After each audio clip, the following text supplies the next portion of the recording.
Hi, I'm Jerry Gibbs, and today I'd like to look at how we apply dehumidifiers to a flooded house. Whilst standing a dehumidifier outside of the tent, drawing air from the tent, treating it, absorbing the moisture and putting it back into the tent was efficient, moving the dehumidifier into the tent is better by far. Because whilst the dehumidifier sits behind the tent, nobody can turn it off. Nobody interferes with it, nobody trips over it, no small children mess with it.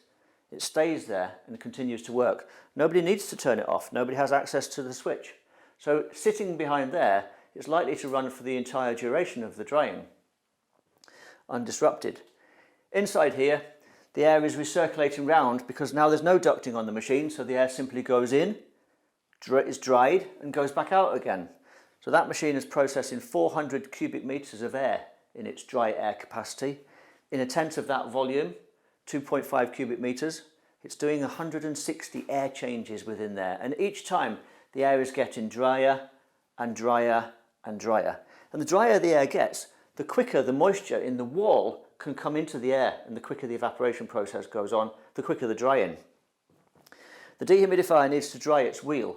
So to do that, it's taking air from an unaffected area, taking it down the pipe, into the tent, into the dehumidifier. That air is being heated up. The air is driven against the desiccant wheel, the humidity is driven off, and this humidity is ducted outside.